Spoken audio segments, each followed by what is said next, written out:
Hello everyone. Hello. We're here for our second artist talk. My name is Tom. I'm Lisa, I'm from Fotogalerie. And today we're gonna talk with 3 of the 18 artists we have here in the exhibition. That will be Ken Busle, Ilja and Fungi, in that order. And I just want to show you real quick their photos on the wall, how we have them here in the gallery.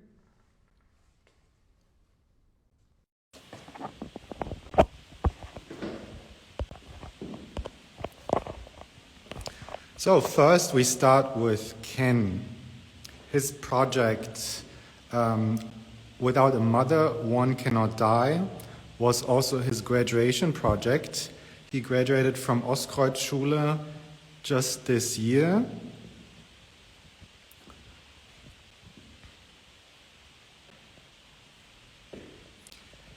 He's a photographer with a background in product photography, as far as I know, and he has been a passionate analog photographer since 2012.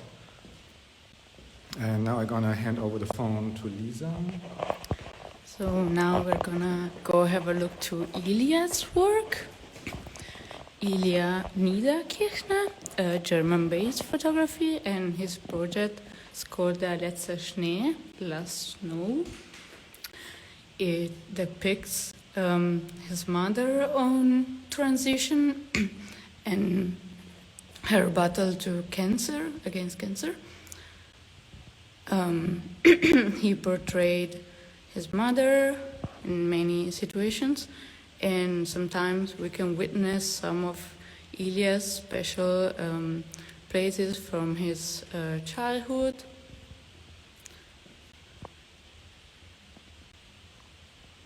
Very small prints in black and white.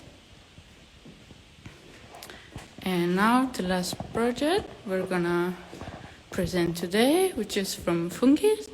It's called My Mother. So Fungi portrayed her mother, and basically her mother spent whole her life working very hard and sticking to her job, and this led her not to have to neglect in a way her relationships, her family, and her whole own femininity. But Fungi is now portraying her in her new life, in her new job, and after her divorce. And through photography, the two have been finally also being able to reconnect and rediscover a relationship that they could never have in the past.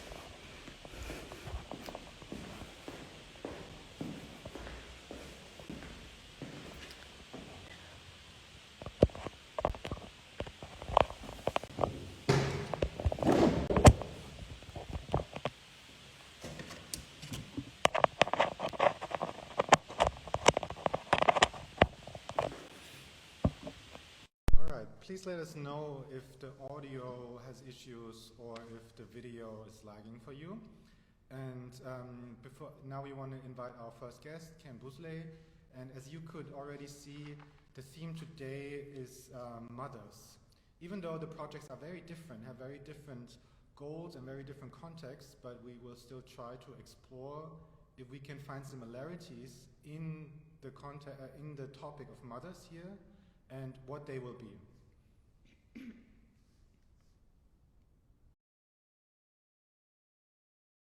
Hello. No need to wait. I'm right here. Hi, Lisa. Hi, Tom. Hi. Hi, everybody else. So you can hear us? Yes. Now All I'm right. clear. Yeah, we already teased the project and we are sitting right in front of it. And like I said before, we want to try to have this 20 to 30 minutes talk with the artists to get a more in-depth understanding of your projects. And with you, we want to start to have a more abstract, like a groundwork for this evening today. Because I remember when you were presenting your project at Neue Schule with our show and tell just some months ago, that one of the things you told me about, or like told us about this project, is that it is not about a specific mother. It is not about your mother. It is not about my mother, but it's about a more universal approach to beginnings. Is that correct? Yes, it's not even about specifically human mothers. It's just that the series has a bit of a focus on humanity, because as humans, that's something we can easier relate to. But um, what I see as a mother for all of us is that everything that we see when we look out the window, that this is all of our mother, and this is not something separate even from us. It's something that we come from, and that we will also go back to become mother for all the other different shapes and forms and creatures. Yeah. So we both come from this mother, and we go back to and become mother for new beings and creatures and forms and shapes. Yeah. And there are mothers in this series, and there is a birth in this series. But yeah, I'm trying to invite the viewer to seeing this idea of motherhood in bigger and smaller scales as well. Yeah. Is this motherhood, is it linear? Well, I would say not. Like, it's a very human thing to think in a linear way, and to think Yeah, of a right. starting and an end point. Um, but it's a continuous process.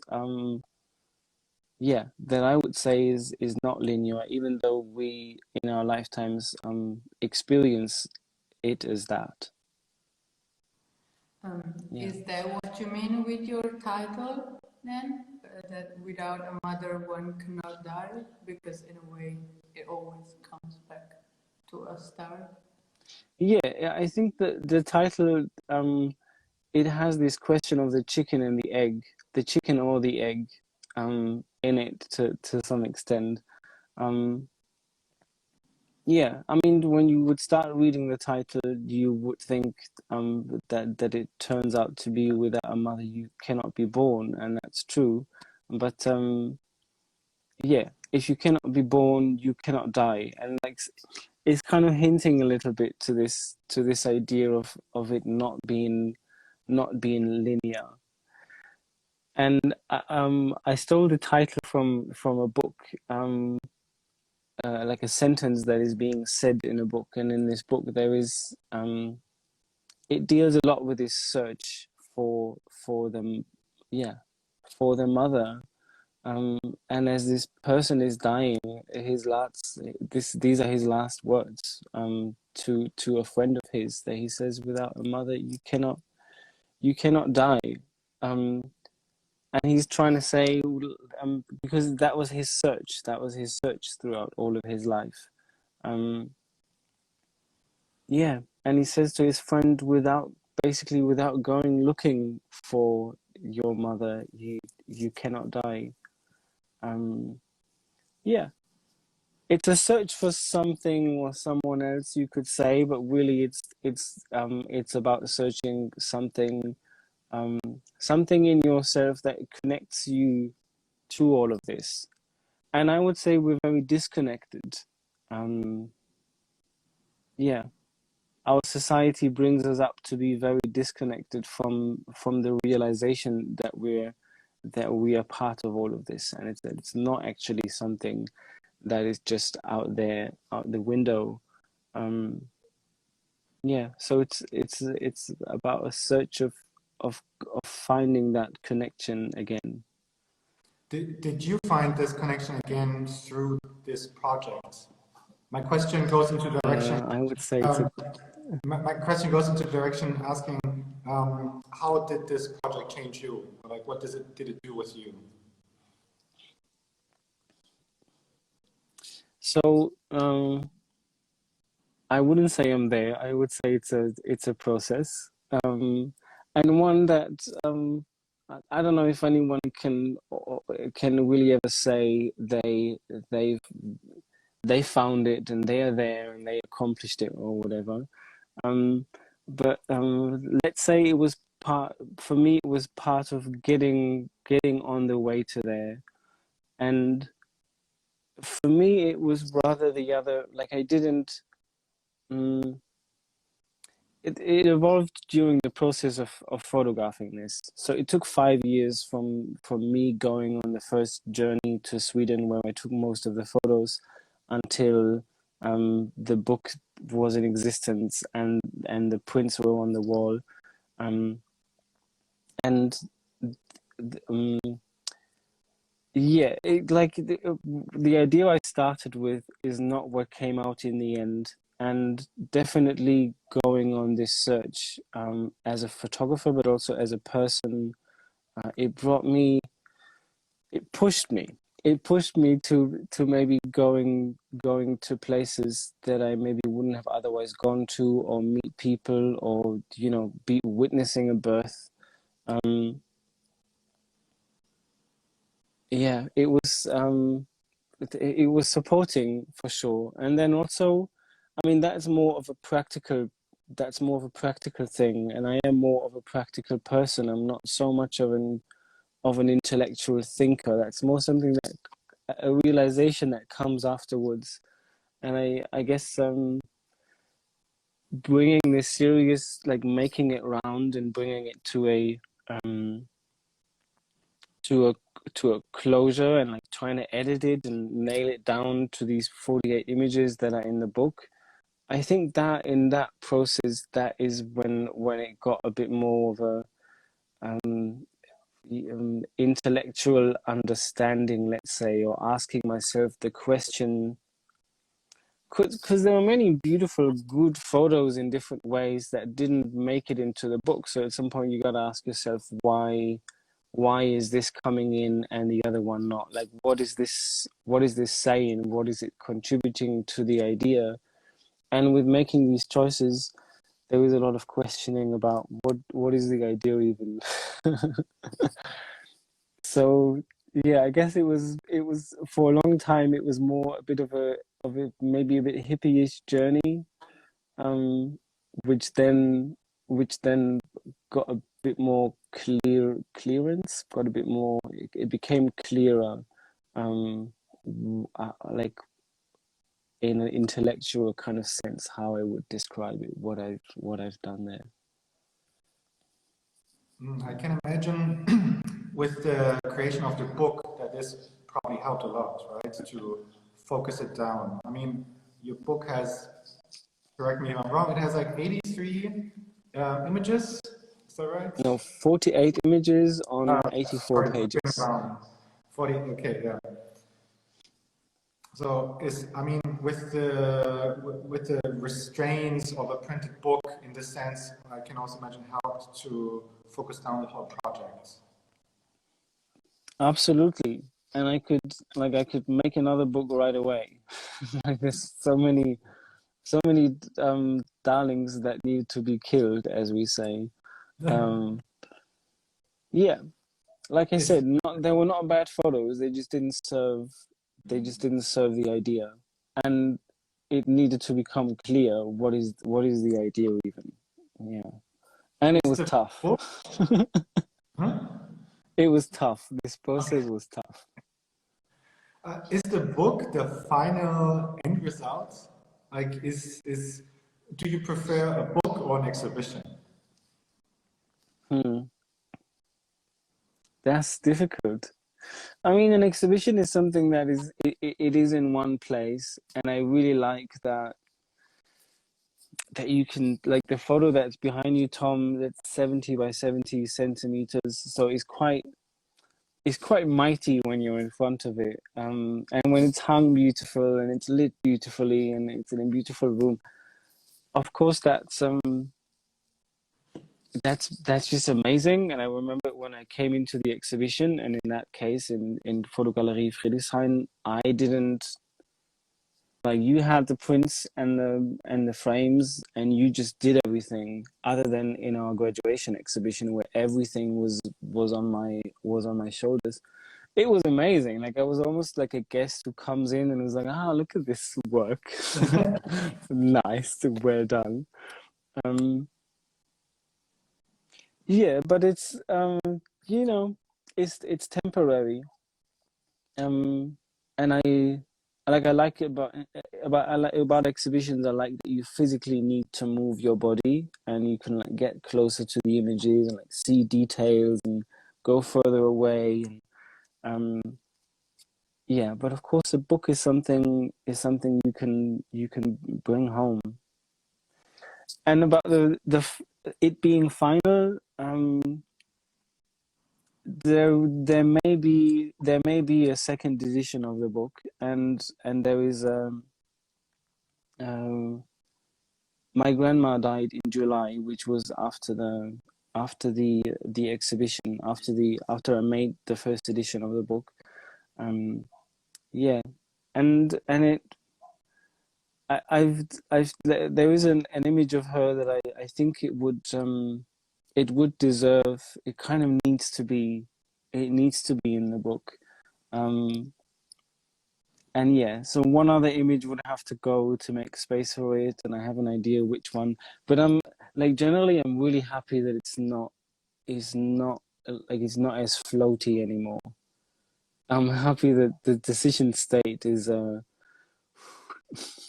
like, I don't want to change everything all over again. It was yeah, it was a difficult process to get it to where it is now, and it feels very final. Apart from the idea of taking one out and bringing another one in.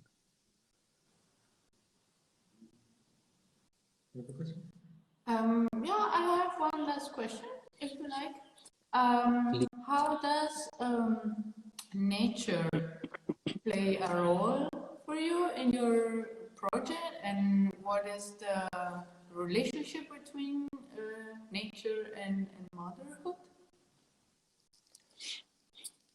That's a nice question, and I don't even like the word nature so much. Have a better word to suggest? Well, it's I don't. Well, let's say mother. Like it's just, it's not that nature is a bad word. It's just the way that we grow up with this world in like Central Europe or Western civilized developed nations, is that we look out the window and it's like, this is nature, and parents say, you know, let's go for a walk in the nature, and it's like out there, and it implies that it's a different thing, that it's this nature thing out there, and really we're part of this. It's just that in this current moment we are in this human shape, and we live in houses, and society worked for many hundreds and thousands of years to separate us and to get into a more of a comfort, when really we're like a very, very, we're one with this thing. I mean, now I'm sitting here and I'm wearing clothes and there's this phone in front of me, but not long from now I'm gonna go and become this thing again, and it's just that in our human scale, like I'm thinking, yeah, you know, maybe I have 50 more years, and it seems far away, but when you zoom out a little bit, 50 years is nothing. Like, there is this image of the Rock, for example, that looks like a creature in this series. And the Rock doesn't care about 50 years. I don't know if it's I think it's hanging there next to the neck. Yeah.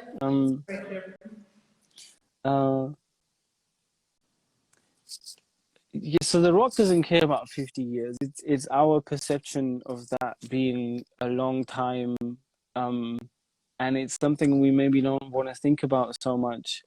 But sooner or later, I'm gonna die. My body is gonna go back into this cycle, and it's gonna be eaten by ants and worms, and then a bird is gonna eat the worm, and then the bird will be I don't know, shot by some hunter and end up in some pan and will be eaten by another human. And all of this unit that is one thing now that is sitting here will become part of a million other units that then create this thing that we like look out the window and say this is nature.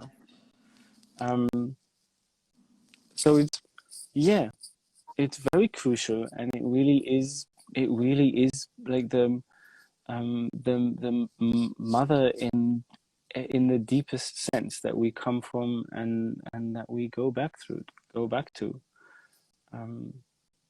It's like a reminder for the viewer to also understand and reflect on this position, that with all the, let's say, fuzziness of smartphones, job hunting, and like first world problems, that there is like a layer of life, or like that there is a groundwork of life always going on that is not being stopped just because we live and drive, we drive cars, but there are some more universal, let's say, just rules that apply to every living being. And through seeing the pictures, we can once again try to reconnect with this understanding. I would say it's an invitation. I don't think it's something that you can really look at something and just understand it and be like, I got it.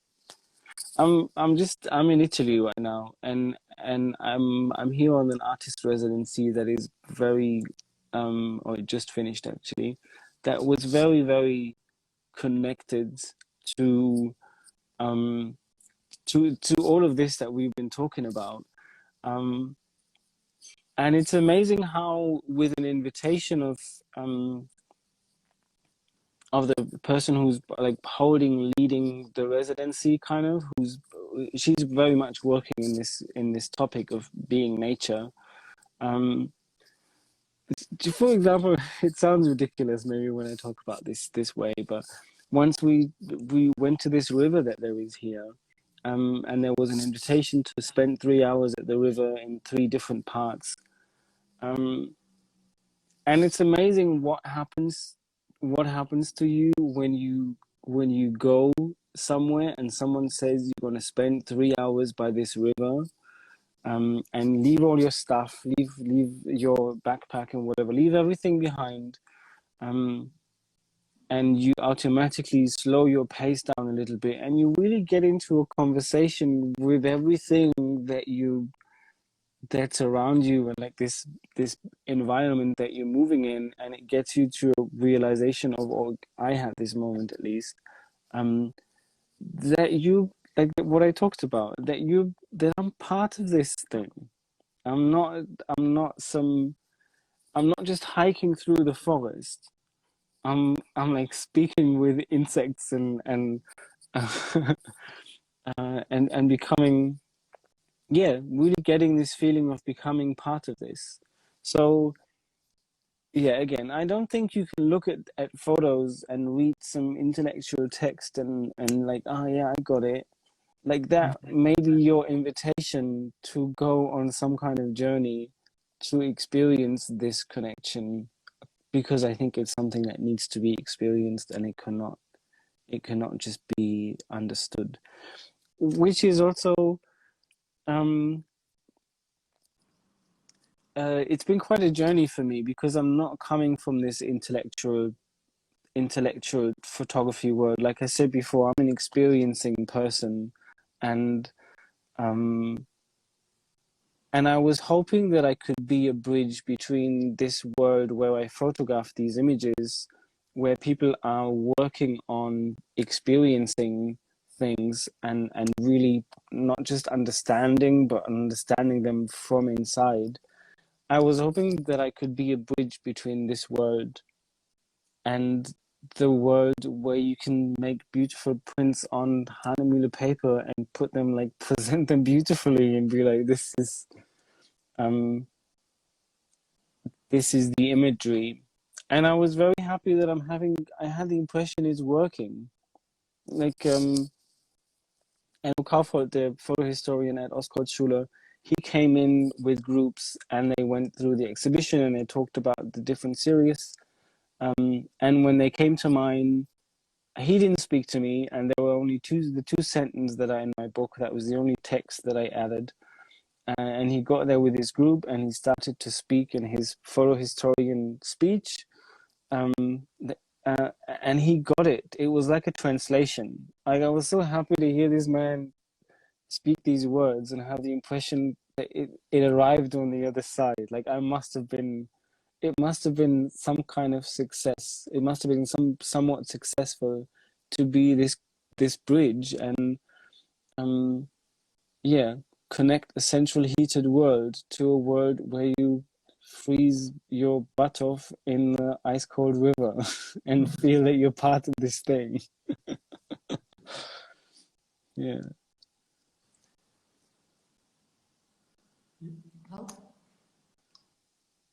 No, I'm just thinking now, like next we're going to talk to Ilja.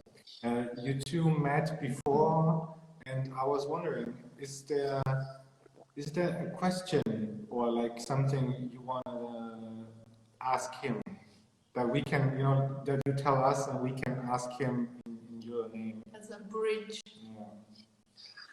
Oh, I think I was a bit too nervous before we started to.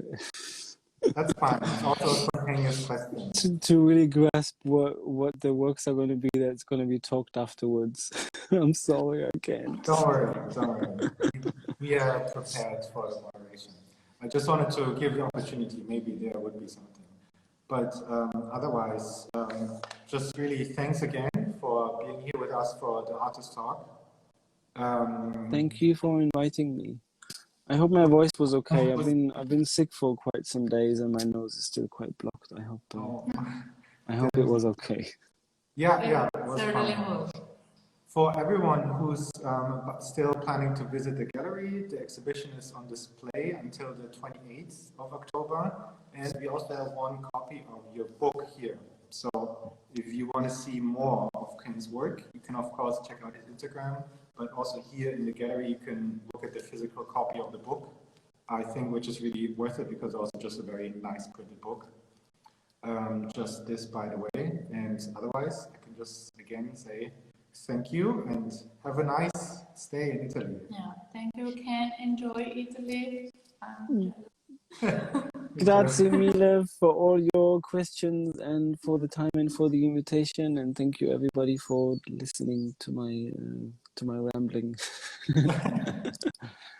All right. Thank you. We're going to close the call now, and then we're going to make a new call with Ilja. Then see you guys later. Bye. Bye.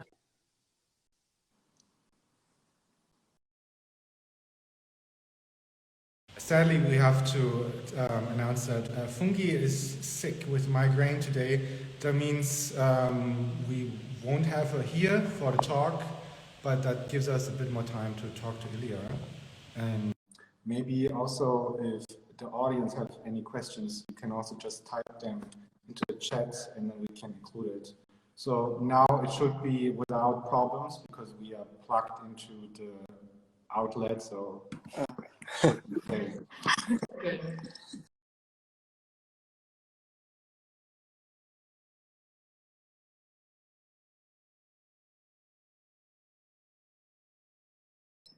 Yeah, so Fungi is not coming anymore, so we have a bit more time to talk. If you also have time, so we were just talking about again the format that's posted on the wall, and that it's. My thought was it's more like being closer to like a photo book, because you have to be closer to the pictures. That also means you can't really see all the pictures at once because they're kind of close together. So you can only either see like all of them in like a, let's say like a indistinct line, or you really have to focus your vision on one of them. And I think that's like a choice that is like a very, to say like, it's a distinct choice to make it to also influence how the project is being viewed. Yeah, in a way, according to me, it reconnects again to the topic of the family photo album, because again, you can look closer and you can have complete overall, but somehow it allows you to get in touch better with the project. Yeah, that sounds nice. Thank you. It's I put them on the cover, and because I kind of wanted to make it a little bit that it's a little bit an object also. That it has, like, it's thicker than just the photograph itself.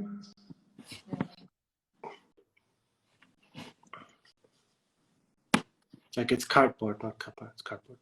Oh, yeah, but I mean the effect is the same, that you have them as like a thicker thing on the wall.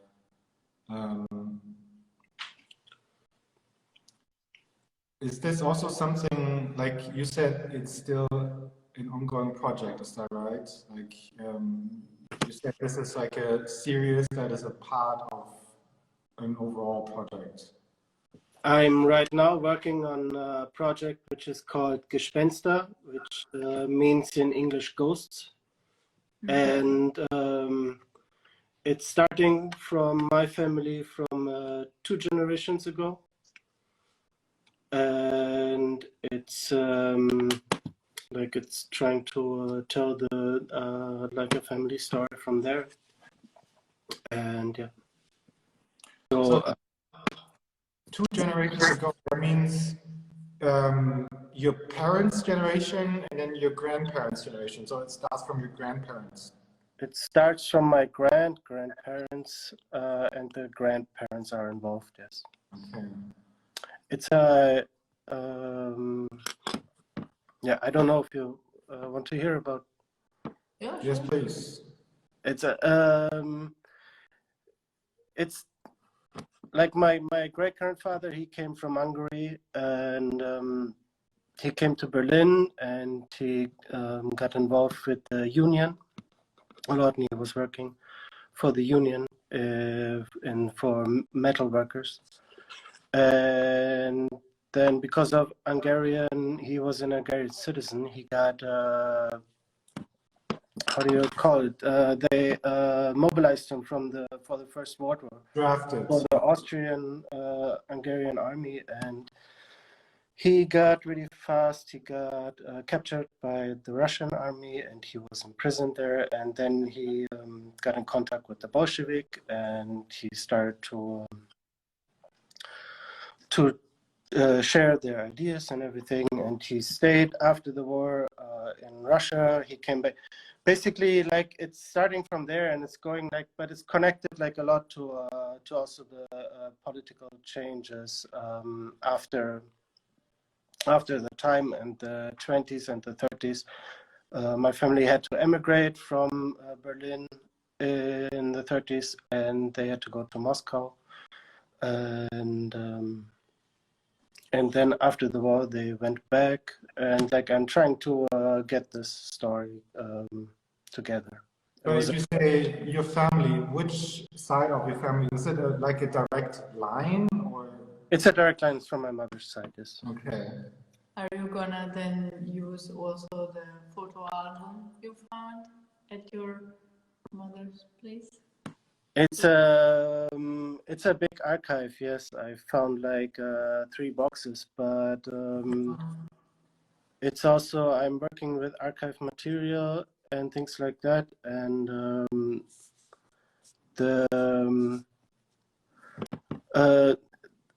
the story is pretty big, and there's a lot of material also in the archives for the family, because they were in resistance, and like the sister of my grandmother, she got killed in Ravensbrück while in resistance, and she's gotten pretty famous afterwards for that.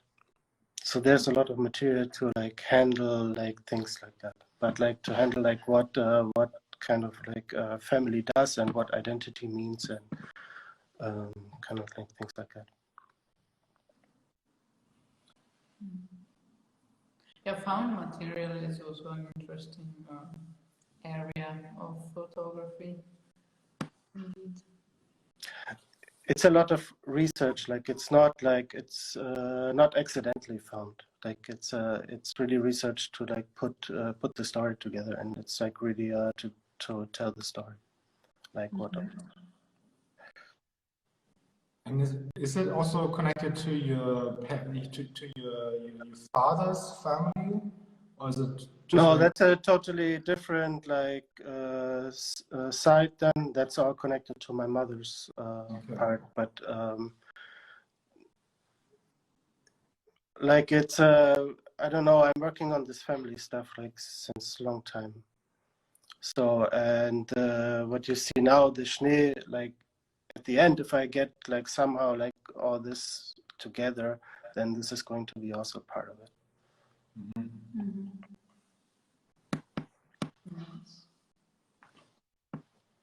But that's gonna take like really long time. So like of course what I figured is that when you see like also or also when I see it like the story like now that you see like this is just about the part of dying, but I also want to like you kind of want to know like who is this person, and like maybe and what's the story of this person, and this is now missing like in this thing because it would be too big and it's not part of that. But in the end, like I think this is all what I want to tell, and then you come like from this point like, okay, this person is like that because also like of the story, and the story is connected to also the parents of her and to the parents, and so I can like talk about this over like 3 generations then.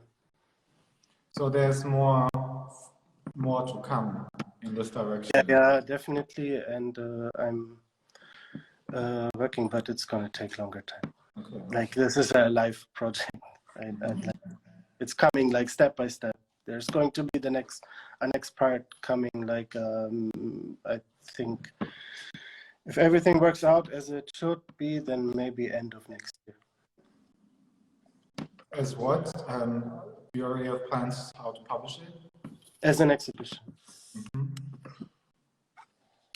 Yeah, it's interesting how you said that now you can just remember your mother starting from her death, and how with this project you try to do the complete opposite and go as back as you can with all the memories that somehow now don't come spontaneous to you, so it's nice. Keep us updated. Yeah, I'm sure we will. Yeah. Is there anything we want to add now to make this like a round talk now? I mean, so far, everyone who hasn't seen the exhibition, you still have time until the 28th. And next week, we also have an event here, next week, Thursday. We still got to publish it tomorrow, but there will be an artist talk again, and also a small print publication. And we're just going to have like a, like a physical event here, a bit like a finissage, but it's not the last day. And otherwise, I'm looking forward to see what you come up with your research-based projects, and how it will turn into an exhibition then. Like, what do you think about? I just want to come up with some nice ending questions, something like, like. Yeah, that's the terrible thing about endings, like to find. It's hard. Just hope that the people who have seen the talk now have also seen the exhibition, because I think that's quite important to get this together. Probably. If not, like you can all go. Everyone who's looking. You should.